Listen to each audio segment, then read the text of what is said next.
Let's get started. All those responsible for the CMS fire in January will be punished severely. That's the warning from Health Minister Alex Segbefia after confirming receipts of a BNI investigations reported to him over that incident that led to the destruction of drugs valued at nearly 230 Ghana cedis. Fred Smith joins us from that news conference at the ministry.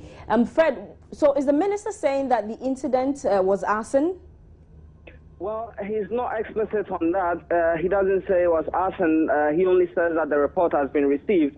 You know, the BNI and other agencies collaborated to undertake this investigation, and he says that government is studying it. But later in his presentation, he makes mention that next year a prefabricated medical stores warehouse is being built and will be opened for use, and then they're going to introduce automated systems to also check pilfering and also the status of drugs. They don't want to pass on expired drugs in those facilities, and so it gives an indication that yes, that's what it's pointing to, but he doesn't say that in clear terms. Fred, away from the fire incidents at the central medical stores, what other issues have come up? Well, he's been given indication of how the ministry intends to come next year. And as I told you, the prefabricated medical store is one major focus for the ministry. The two others are the implementation of the CHIPS compound policy. What they want to do is to go into the communities and educate people on preventive health care and also undertake clinical and curative care to ensure that those who have already fallen sick receive some treatment. And he's also going to focus on emergency medical care. Already they have been able to complete a headquarters building for the National Ambulance Service, or 200 ambulances have also been ordered and will all arrive in the country next year. These areas will be the focus for the health ministry. He's also been talking about the threat of Ebola, which he says Ghana, through the leadership of President John Mahama, has been able to bring it under control, but warns that the fight against Ebola is not over yet. They also touched on cholera, which has been contained since the outbreak last year. However, this year there have been some few cases across the country, with Greater Accra topping the chart. They're also talking about the investigations that took place, and he says action will be taken sometime next year. Okay, we'll leave it here. Thank you very much, Fred Smith, and he's at that news conference by the Health Ministry. Now, police in Ada have opened investigations into an assault case that has a 21-year-old man with severe injuries involved. Mohammed Yakubu was subjected to severe beatings and electric heater burns in an attempt by the community to extract a confession out of him. This was after he had been accused of stealing money.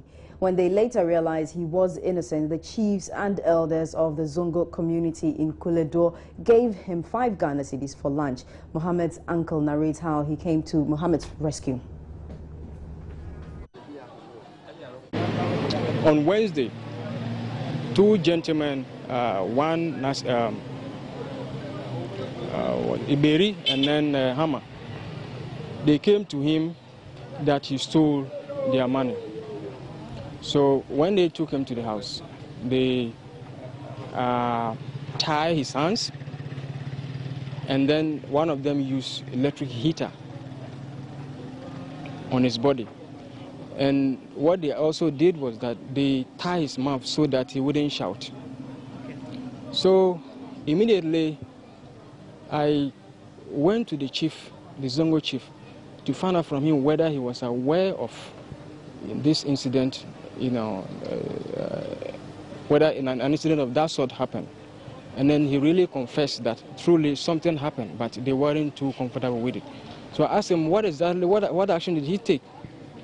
He said, well, when they spoke to him, they said sorry, and that was it. So I asked him, is that all? No action to take him to hospital. So in fact, because I didn't want to waste so much time, so I had to go get the boy. So I brought him to the police station, because looking at the bruise, yeah, it is. I don't know if taking him to hospital directly would have been a good thing. So I had to come to the police to let them get a police report before I... So I came here and then I, narrated the story to the police, and then they gave me, an assault form, which I sent to the police, to the hospital, yeah. Though Mohammed admitted to stealing some coins in the past, he insisted he had no knowledge of the 2,000 sefa he was accused of stealing. The one who called me say I should go and fetch water. Say I should go and fetch water.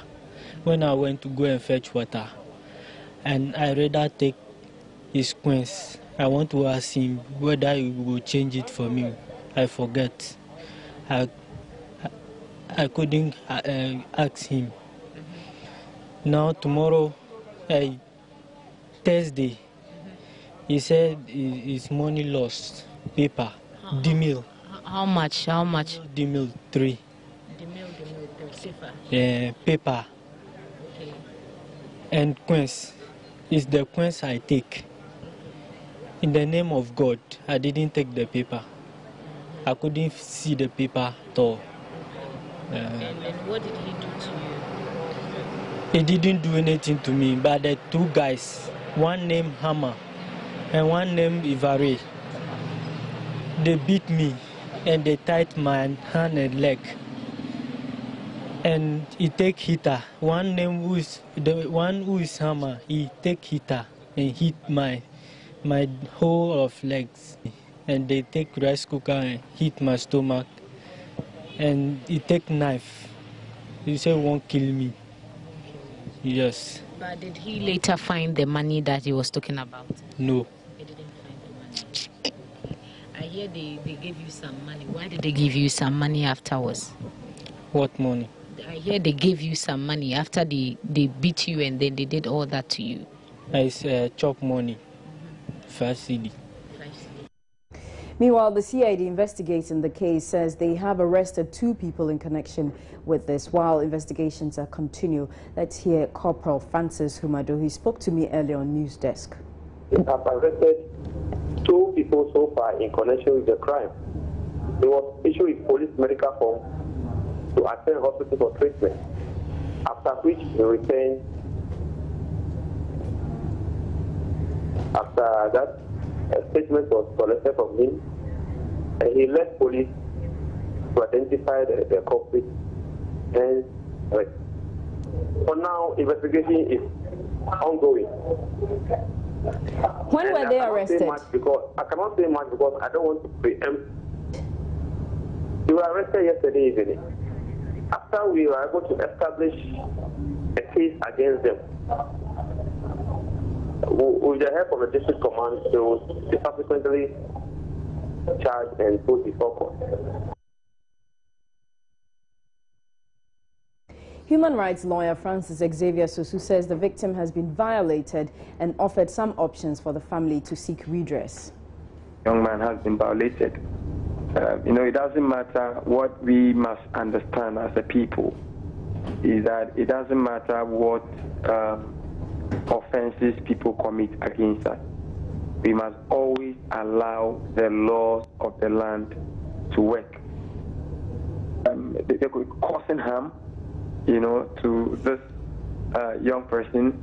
They could also be charged with criminal assault, on the person. And I think these are the 2 main, and maybe use of, I don't think use of offensive weapon may do.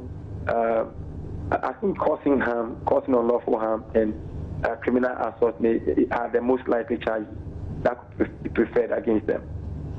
The options clearly are 2, and I think the police getting in and getting the perpetrators arrested is one of those options.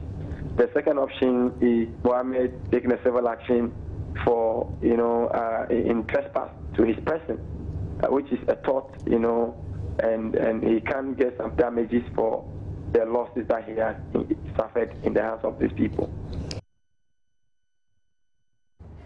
The minority in Parliament is accusing government and the International Monetary Fund of gross violation of the Constitution by agreeing and disbursing money under the extended credit facility to Ghana without approval of Parliament. Spokesperson on Finance, Dr. Anthony Akotose, and a member of the Finance Committee, Alexander Fenyo-Marking, are demanding recall of Parliament to ratify the loan, or the minority will explore other options. My colleague Elton Brobe, who has been following this story, joined me earlier on News Desk with details.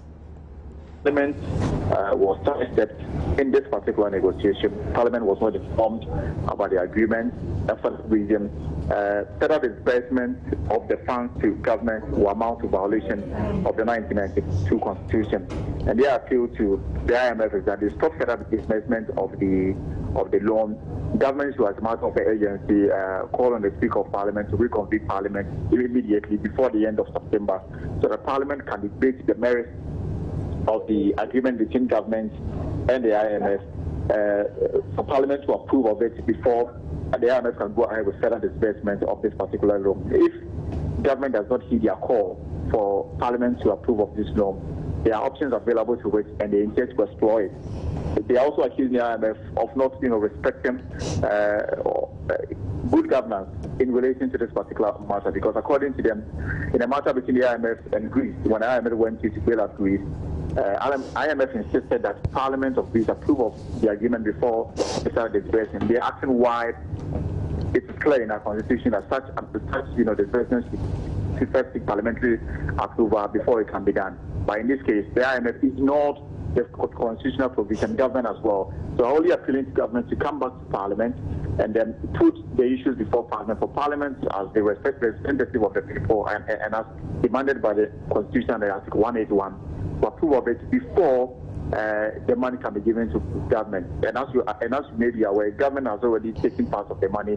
The IMF is in the process of disbursing the second tranche of the money. What they are asking the IMF to do is to stop that disbursement until the proper finish.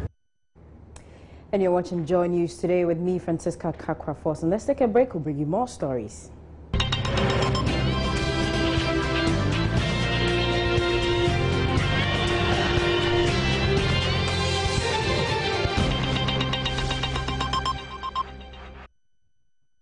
Welcome back to Joy's News today. Let's continue. The Institute for Democratic Governance is tasking the Electoral Commission to set up an impartial committee to scientifically and critically look into issues being raised about the current voter register. We've been speaking to Major General Nikal Coleman. He is the chairman.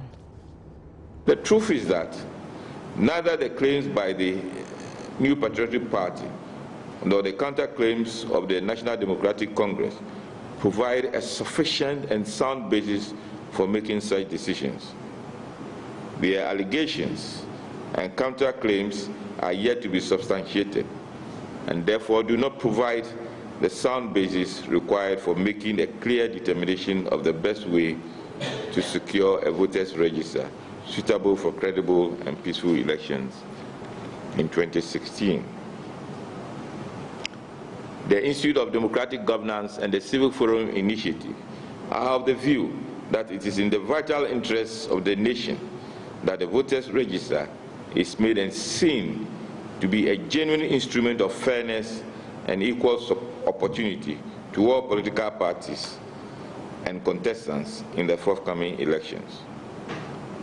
The way forward is for the Electoral Commission to task a committee of experienced and reputable experts to scientifically and impartially assess the accuracy of the existing voters' register.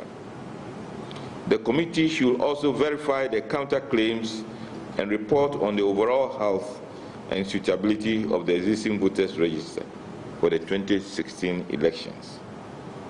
It is only on the basis of an objective and transparent assessment of the said claims that the EC and the nation will be better informed to make the hard choices needed to secure a credible voters' register, not only for the 2016 elections, but also future elections.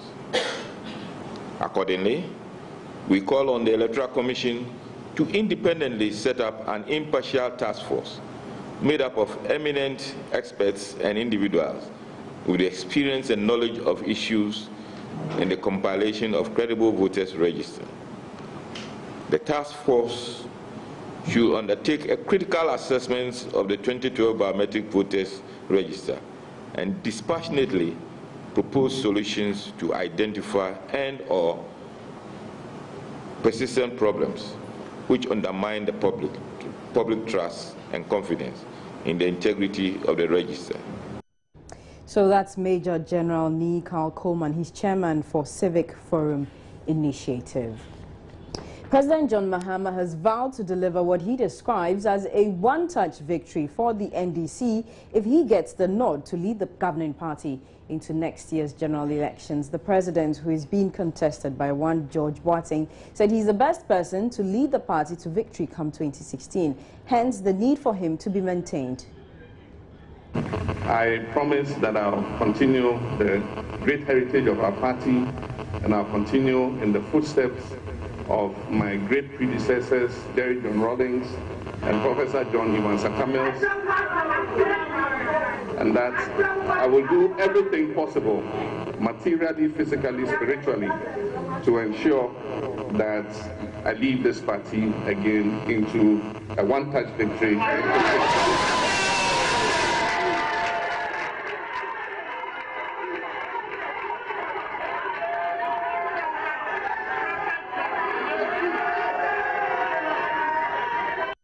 Well, still on politics, Deputy General Secretary of the ruling NDC, Kwaku Anyidohu, has accused the flag bearer of the opposition New Patriotic Party, Nana Akufo-Addo, of contributing to the deep cracks within the party.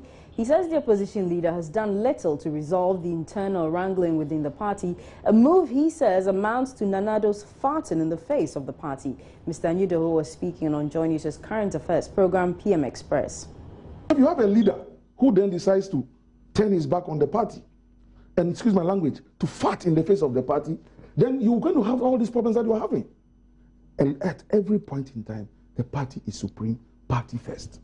It's about leadership. But if I recall, it was the same Nana Akufo-Addo, must have been 2009, 2010, thereabouts, when President Mills was still around. May his soul rest in peace. At a press conference at the Presby Hall in Osu, and then relating to the economy, and he said, look, if President Mills and his government, are saying that the economy is challenged, they should what? Fix it. Fix it. So all I'm saying, Nana Akufo-Addo, fix the problem in the MPP. You are the leader. Fix it and stop talking about it. Stop issuing fatwa saying people shouldn't go on radio. Because this is democracy. They are the ones who claim that they are the doyens of free speech and democracy. Now you are trying to guard people from airing their views on radio. Nana Akufo-Addo, there's a problem in your party, you admit it, fix it. But former MPP General Secretary Kwadwo Owusu-Efriye dismissed Mr. Anyidohu's comments. He says President Mahama is rather the one guilty of poor leadership. To be deemed as failure on the part of leadership, then it seems to me that the fact that this country is in serious crisis is a failure of leadership. The fact that we have been under doom so for the last 3 years, unprecedented in the history of this country, is about the failure of leadership. And indeed, there has been a paralysis of leadership under John Dramani Mahama. You understand? But yet, here is Kwaku, who says, oh, the man's leading, he's the leader. But every failure, if indeed a failure of this small proportion should be attributable to Nana Akufo-Addo's lack of leadership, then it seems to me that the whole country under this mess is a failure of leadership, and that I cannot wait to change such a competent leader into this. A magistrate court in Accra was forced to adjourn the case involving Gregory Afoko, accused of killing the New Patriotic Upper East Regional Chairman Adam Mahama. The police told the court on Monday that they have picked up intelligence that a gang was on its way to the court and planned to attack Gregory Afoko after the hearing. In an attempt to prevent the possible bloodshed in court, the presiding judge, Wolayo Kotoku, granted the request and the police whisked him away.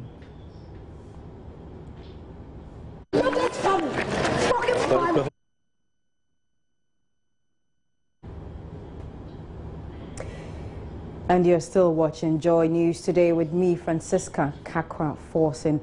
We're going to the Ashanti region where a section of the Kumasi Central Market is up in flames and about 16 stalls have been consumed. According to reports, personnel of the Electricity Company of Ghana were at the scene disconnecting power supply to the market to mitigate the impact of the inferno. Officials of the Ghana National Fire Service were also at the scene to fight the fire. The cause of the fire is not immediately known.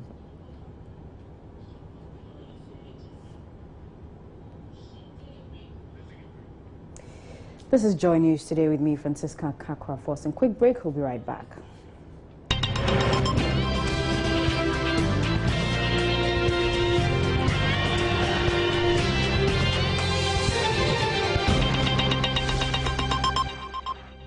Well, let's go to the Ashanti region and let me tell you a story about conjoined twins. They were joined in the stomach and they had no anal opening. Well, one of them is about to receive surgery at the Konfanoche Teaching Hospital. We're joined on the phone lines by Ohiming Teria.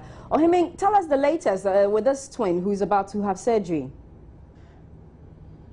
Yes, the twins were born 2 months ago. 4 parents, then Amasi, they are from the Eastern region, Kopo specifically. And according to the doctor, though the twins, the situation is not uncomplicated. Don't forget, 2 years ago, barely 2 years ago, Conjoined Teaching Hospital witnessed the delivery of another set of conjoined twins. The doctors had to work on them to perform surgery.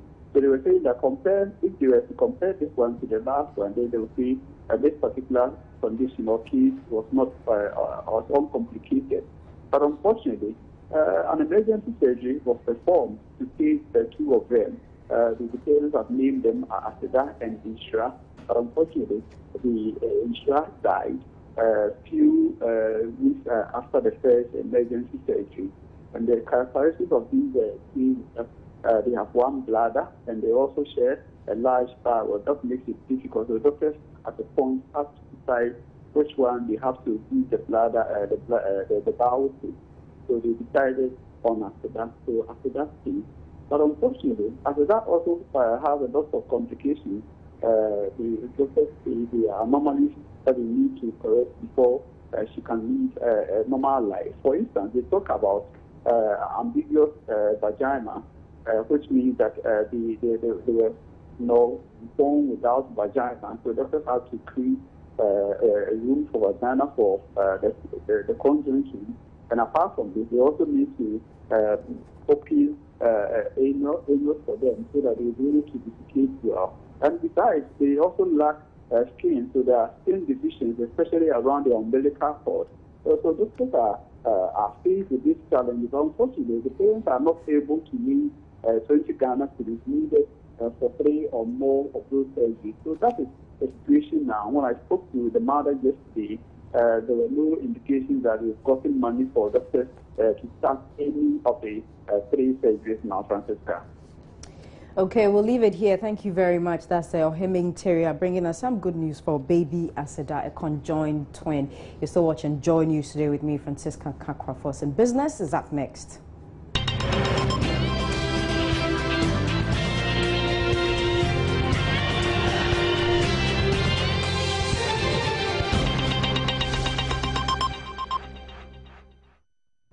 Government has finally decided to remove some tax exemptions granted to some businesses and importers. The decision is said to have been influenced by the amount of money the state is losing from these exemptions. According to some documents cited by Joy News, Joy Business, government is expected to finalize work on identifying the areas to be affected from October. What could be the impact? Abdullah Ali Nachia is a tax consultant. Is it tax that attracts the investment? I say no. I've highlighted the factors. Do you have the infrastructure? Do you have your macroeconomy right? Is there market for goods and services? Do you have a good and strong, efficient judiciary system that can quickly take out issues for them to continue with their investment? What is the interest rate like? These are what the investor is looking at. Because for investor, once the payback is good, are there no businesses in Somalia? Are there no businesses in even... But some would say that that we might end up losing out to our competitors who are offering rock bottom reductions to them, because when it comes to the environment, they are far ahead. Good. You've indicated they are far ahead in what? In the infrastructure. That is what is driving them there, not the tax rate.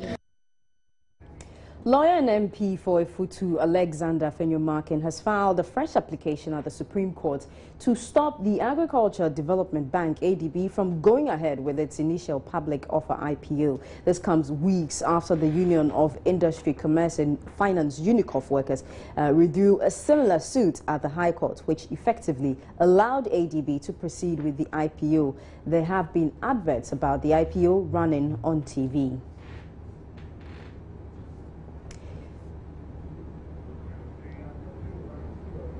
The Registrar General's Department will from today begin a clampdown on businesses operating without required permits and licenses. The task force is expected to do this within 3 weeks across the country. The following Business Desk report has more on a statement issued by the department. According to the Registrar General, the exercise is to afford them the opportunity to find out whether or not the firms have the department's approval to do business in the country. They will also be asking sole proprietors, partners, company secretaries, directors, shareholders, among others, to provide copies of their company's certificates of incorporation, commencement of business, annual returns and evidence of current renewal of business registration to the team for inspection. The companies would also be required to provide their current audited accounts or new returns, whichever is applicable depending on the date of incorporation. The department is also warning that companies which do not update their business records would automatically be considered as being inactive, thereby serve as notice to the Registrar General that such businesses should be stricken off the register. And once this is done, the name would fall into the public domain to be reused by any other person or corporate body. The Ghana Chamber of Commerce and Industry has rejected suggestions that imports could be cheaper now following the Chinese government's recent decision to devalue its currency in a bid to boost its exports. Finance Minister Setekwe has already indicated the effects of the decision on Ghana's economy so far cannot be overemphasized. There are also concerns that devaluation of the yuan could eventually lead to the collapse of more local industries because their goods may be non-competitive against the cheaper imports from China. But the president of the chamber, Seth Ejeba, explains the devaluation has made no difference because they don't use the yuan in importing. It won't make imports cheaper because we are not importing with cedi against yen. We are importing with cedi against dollar. Our dollar is always going high against us. Our duties are priced in dollars. Our VAT is priced in dollars. All the trade business is done in dollars. So unfortunately, if the cedi is stronger against the dollar, then it gives us an advantage. Other than that, the dollar is still going very, very strong. And if the dollar is going strong, we cannot see any much of difference unless they are going to convert currency, the yen into dollar to change it, then you'll have few dollars for the same item we're buying some time back. That's it for business.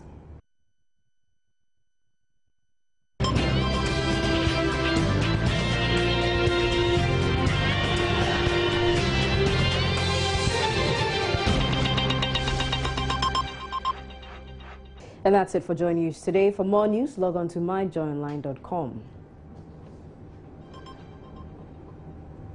I'm Francisca Kakwa-Forson. Thank you very much for your company.